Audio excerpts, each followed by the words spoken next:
Hi. അപ്പോൾ ഇന്ന് പുഷ്പ 2 തിയേറ്ററിൽ കണ്ടു. ഞാൻ റിവ്യൂ ചെയ്തിരുന്നു. എൻ്റെ സബ് മീഡിയ മലയാളം എന്ന് പറഞ്ഞ ചാനലിൽ ഞാൻ റിവ്യൂ ചെയ്തിരുന്നു. എനിക്ക് സത്യം പറയുന്നത് ആ റിവ്യൂ ചെയ്ത സമയത്ത് എനിക്കൊന്നും പറയാൻ കിട്ടിയില്ല. എന്താ പറയുക എന്നുള്ളതില്ലായിരുന്നു സത്യം പറയുകയാണെങ്കിൽ.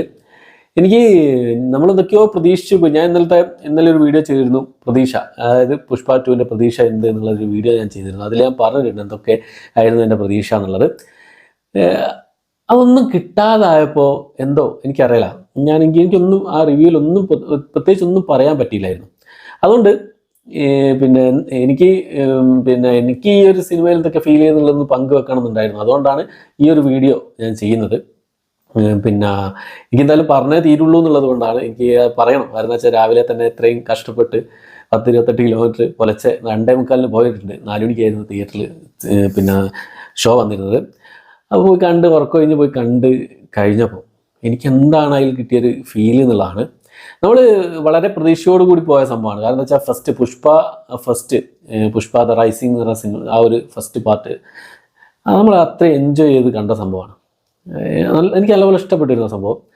അതിലുള്ള ഓരോ സംഭവങ്ങൾ, ആ ഒരു താഴേക്കടയിൽ നിന്നും ഒരാളുടെ വളർന്ന് വരുന്ന ആ ഒരു സംഭവം ഉണ്ടല്ലോ, പുഷ്പരാജിൻ്റെ ആ ഒരു വളർച്ച, അത് ഭയങ്കരമായിട്ട് എനിക്ക് ആ ഒരു കഥ പറയുന്ന രീതിയാണെങ്കിൽ പോലും, കൂടാതെ നമ്മുടെ ഈ ഫഹദ് ഫാസിലും അല്ലു അർജുൻ അവർ തമ്മിലുള്ള ആ ഒരു ഈഗോ ക്ലാഷ് കാര്യങ്ങളൊക്കെ ആയപ്പോലും അതൊക്കെ കാണിച്ച രീതി കാര്യങ്ങളൊക്കെ കിടിലായിരുന്നു.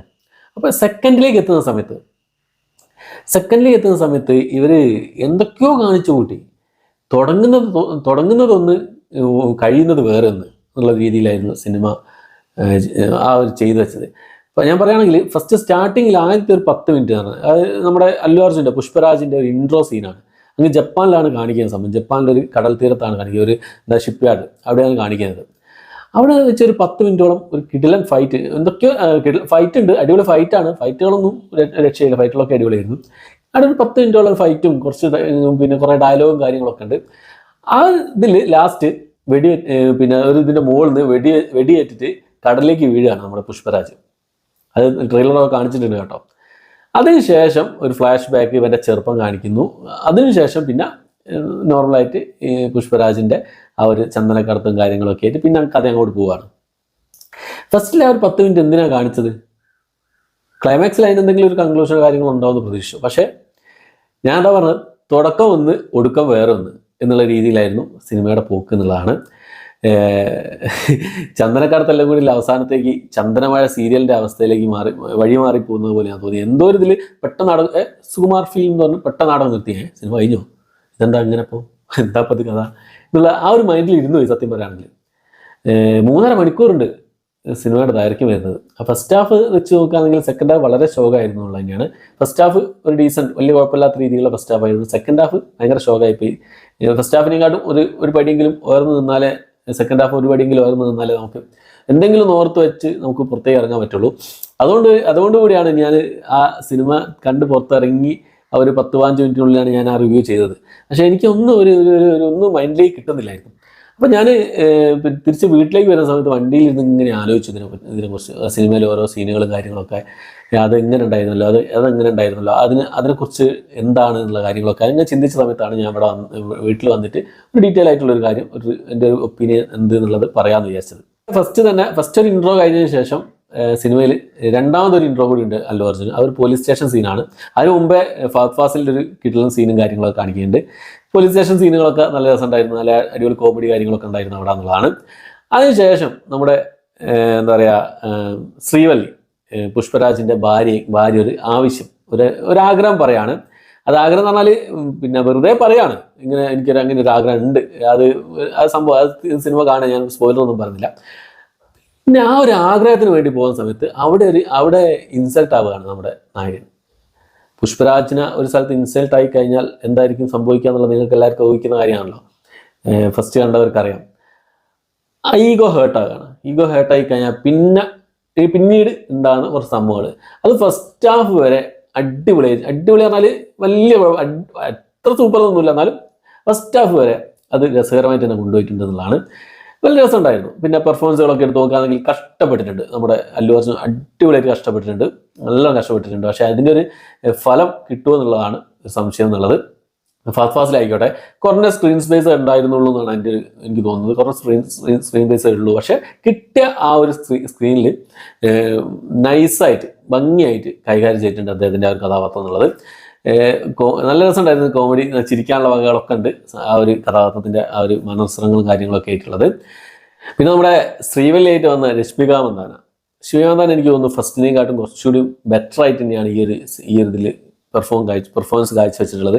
കുറച്ചുകൂടി മെച്ചുവേർഡ് ആയിട്ടുള്ള ഒരു കഥാപാത്രം, കുറച്ചുകൂടി മെച്ചുവേർഡ് ആയിട്ടുള്ള കഥാപാത്രം തന്നെയാണ്. പക്ഷെ പിന്നെ രസമുണ്ടായിരുന്നു ആ ഒരു കഥാപാത്രം ചെയ്യുന്ന കാര്യങ്ങളൊക്കെ, ഡയലോഗ്സും കാര്യങ്ങളൊക്കെ അടിപൊളിയായിരുന്നു എന്നുള്ളത് തന്നെയാണ്. ഫസ്റ്റിനെക്കാട്ടും ബെറ്റർ ആയിട്ടുണ്ട് രശ്മി മന്ദാനയുടെ ശ്രീവല്ലി പറഞ്ഞ ആ ഒരു കഥാപാത്രം എന്നുള്ളത്. പലരും പല സ്ഥലത്തും കണ്ടു. പിന്നെ ഭാര്യ പട്ടത്തിലേക്കുള്ള ഒരു പ്രൊമോഷൻ കിട്ടിയത് കൊണ്ടായിരിക്കാം എന്നുള്ളത്. പിന്നെ നാഷണൽ ഇന്റർനാഷണൽ എന്നൊക്കെ പറഞ്ഞൊരു ഡയലോഗ് വരുന്നുണ്ടല്ലോ, അത് എന്താ ഇന്റർനാഷണൽ ആകുകയാണ്. അതിൽ പണം വാരിയെറിയാണ്, പണത്തിൻ്റെ കുത്തിക്കാഴ്പ്പ് എന്നൊക്കെ പറയല്ലേ, ആ രീതിയിലായിരുന്നു. എൻ്റെ കൂടെ ഉണ്ടായിരുന്ന എൻ്റെ ഫ്രണ്ട് പറഞ്ഞിട്ട് ഇത് പണത്തിൻ്റെ കുത്തിക്കാഴ്പ്പ് തന്നെയാണെന്ന്. ആ രീതിയിലായിരുന്നു. പണം ഇങ്ങനെ വാരിയെറിയുക, കോടികൾക്കൊന്നും ഒരു വിലയില്ലാത്ത രീതിയിൽ ഇങ്ങനെ വാരിയെറിയാണ്. പിന്നെ ഫൈറ്റ് സീനുകളൊക്കെ നോക്കുകയാണെങ്കിൽ രസമുണ്ടായിരുന്നു. ഫൈറ്റ് സീനൊക്കെ രസമുണ്ടായിരുന്നു. പക്ഷേ ക്ലൈമാക്സ് എത്തുന്നതിന് മുമ്പ് കുറച്ച് മുമ്പ് ഒരു ഫൈറ്റ് ഉണ്ട്. അത് ആ ഒരു എന്താ പറയുക, ഈ പാസം എന്നുള്ള ആ ഒരു സംഭവത്തിലേക്ക് കൂട്ടി ഇണക്കാൻ വേണ്ടിയിട്ടുള്ള ആ ഒരു സംഭവം ഒരു ഇൻസിഡൻ്റ് ആക്കി മാറ്റിയത് എന്നുള്ളതാണ്. ആ ഒരു പാസം വേണ്ടായിരുന്നു പറഞ്ഞാൽ ഇത്ര അങ്ങോട്ട് എന്താക്കി കാണിക്കേണ്ട ആവശ്യമില്ലായിരുന്നു.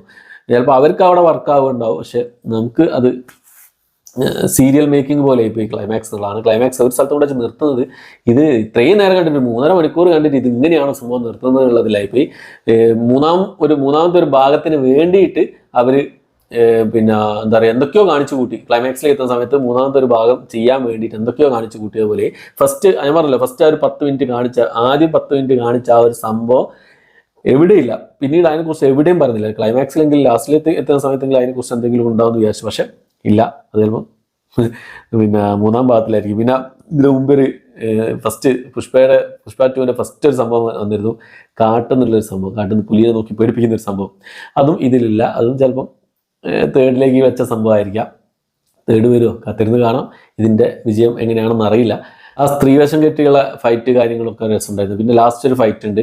അത് സത്യം പറയാണെങ്കിൽ അത് എനിക്ക് ആ കണ്ട സമയത്ത്, ആ തിയേറ്ററിൽ കണ്ട സമയത്ത് ആ ഒരു ഭയങ്കര അടിപൊളി സൂപ്പർ എന്ന് ആ ഒരു ഇതിൽ മൈൻഡിലേക്ക് തിയേറ്ററിൽ എനിക്ക് ആ വർക്കായിരുന്നു. പക്ഷെ പിന്നെ പുറത്തേക്ക് പിന്നെ അതിനെ പറ്റി ഇങ്ങനെ ചിന്തിക്കുന്ന സമയത്ത് അയ്യേ എന്നുള്ളൊരു ഒരു ഭാവമാണ് എനിക്ക് ആ ഒരു ഇതിൽ നിന്ന് എനിക്ക് വന്നതെന്നുള്ളതാണ്. അതായിരുന്നു അതിൻ്റെ ഒരു സംഭവം. പക്ഷെ ആ തിയേറ്ററിന് ആ ഒരു എന്താ പറയുക, അവരോട് ചെയ്തത് അങ്ങനെ തന്നെ ചെയ്യണം എന്നുള്ള ഒരു മൈൻഡായിരുന്നു. അത് തിയേറ്ററിൽ എനിക്ക് വർക്കായിരുന്നു. പക്ഷെ പിന്നീട് ഒരു അയ്യേ എന്നുള്ളൊരു മൈൻഡിലേക്ക് എത്തിപ്പോയി എന്നുള്ളതാണ്.